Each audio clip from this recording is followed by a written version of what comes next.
Hi friends, ఈ వీడియోలో మనం సైన్స్ గురించి కొన్ని విషయాలను తెలుసుకుందాం. Research number 1. మనిషి యొక్క పుట్టుక గురించి తెలుసుకోవాలని శాస్త్రవేత్తలు ఎన్నో సంవత్సరాలుగా ప్రయత్నిస్తూనే ఉన్నారు. ఇక ఆ క్రమంలోనే తెలిసిందేంటంటే ఒక ప్రత్యేకమైనటువంటి DNA మనిషి శరీరంలో ఉందని. అది మనకు మన పూర్వీకుల నుండి సంక్రమించినటువంటిది.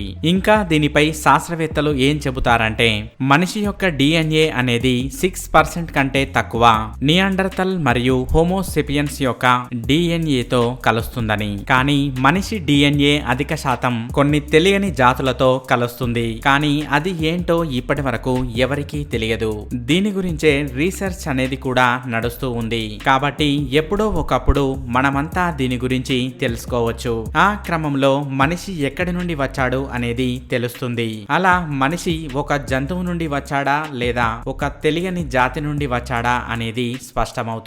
Research number 2. దీనిలో సమాంతర విశ్వం గురించి మనం మాట్లాడుకుందాం. మన విశ్వం యొక్క డయామీటర్ అనేది 93 బిలియన్ లైట్ ఇయర్స్. ఇక మరికొంతమంది శాస్త్రవేత్తలైతే దీనిని అనంతమైనది అని కూడా చెబుతూ ఉంటారు. ఇక ఇలాంటివే మరికొన్ని కూడా ఉండవచ్చు. వాటిపైనే సైన్స్ కి సంబంధించి కొన్ని ప్రత్యేక నియమాలు కూడా ఉండవచ్చు.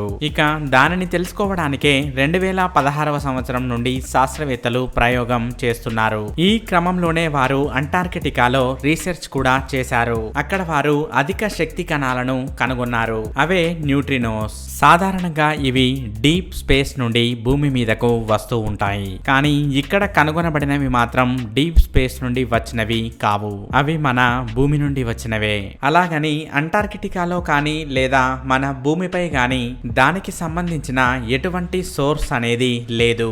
మరి అవి ఎక్కడి నుండి వచ్చాయి? దీని గురించి కొందరు ఏం చెబుతారంటే ఇవి ప్యారలాల్ యూనివర్స్ నుండి వచ్చి ఉంటాయని. ఇది కేవలం ఒక థియరీ మాత్రమే. దీనిని గురించిన రీసెర్చ్ అనేది ఇంకా నడుస్తూనే ఉంది. Research number 3. ఒక కొత్త స్టడీ ప్రకారం తెలిసిందేంటంటే ఎవరి ఇంట్లోనైతే సామాజిక మరియు మానసిక వాతావరణం సరిగా ఉంటుందో ఆ ఇంట్లో ఉండేటువంటి పిల్లలు మేధావులు అవుతారు. ఈ స్టడీ ఈ మధ్య కాలంలోనే స్వీడన్ లో జరిగింది. పిల్లల యొక్క సంతోషానికి మరియు మానసిక అభివృద్ధికి ఇంటిలో ఉండేటువంటి వాతావరణం అనేది తప్పక దోహదం చేస్తుంది. నిజానికి మనిషి మేధావి అవడం అనేది అతడి జన్యు కారకాలపై ఆధారపడి ఉంటుంది. కానీ పిల్లలకు మాత్రం వారు తెలివిగల వారు కావాలంటే వారి ఇంటి యొక్క వాతావరణ పరిస్థితులే దోహదం చేస్తాయి. అందుకే పిల్లలు తెలివిగల వారు కావాలంటే ఇంటిలో అన్ని రకాలుగా ఆరోగ్యకరమైన వాతావరణాన్ని కల్పించాలి. Research number 4. ఫ్లోరిడాలోని ఒక ల్యాబ్ 750 మిలియన్ల జెనెటికల్ మస్కిటోస్ ని ఉత్పత్తి చేయబోతోంది. ఇక ఈ దోమలే భయంకరమైన రోగాలు అయినటువంటి dengue, malaria, zika virus, chikungunya, yellow fever లాంటి రోగాలను కలిగించేటువంటి దోమలను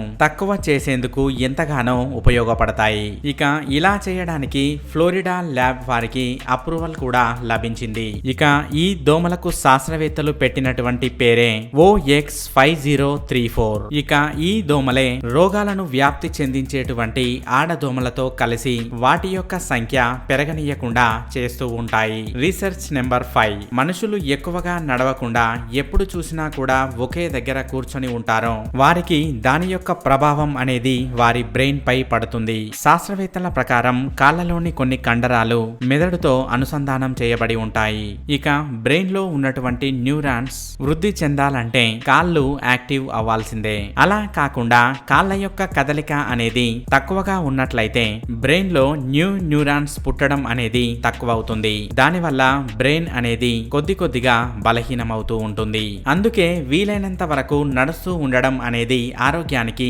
ఎంతో మంచిది. చూసారుగా ఫ్రెండ్స్, ఈ వీడియో గనక మీకు నచ్చినట్లయితే లైక్ చేయండి, షేర్ చేయండి. ఇలాంటి మరికొన్ని ఇన్ఫర్మేటివ్ టాపిక్స్ గురించి తెలుసుకోవాలనుకున్నట్లయితే టీ టాక్స్ ఛానల్ ని సబ్స్క్రైబ్ చేయడం మాత్రం మర్చిపోకండి. Thank you for watching.